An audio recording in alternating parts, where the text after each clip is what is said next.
Queden 20 dies per la mitja marató de Montornès, Montmeló, Vilanova, la Roca, una cita atlètica de referència a la comarca. Serà el 24 de març i ja s'estan començant a preparar per Albert perquè fa als voluntaris.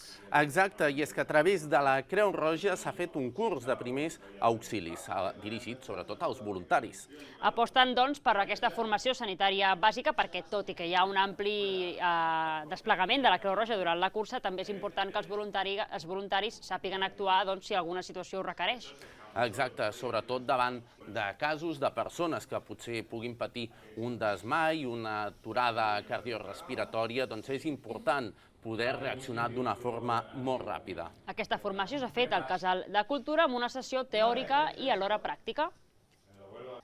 Bueno, pues el objetivo básicamente es de promocionar a la población general unos conocimientos básicos en primeros auxilios y en reanimación cardiopulmonar para, llegado el momento, poder incluso ayudar a salvar a una persona la vida. Un poquito hemos tocado todo, ¿no? Pero realmente lo importante es la reanimación cardiopulmonar, que es un poquito la base, ¿no? de esto. Luego sí que hemos tocado también heridas y quemaduras, pero bueno, realmente lo que nosotros nos podríamos encontrar relacionado con los niños, con el atletismo o con el running, es un problema cardíaco, que sería el importante.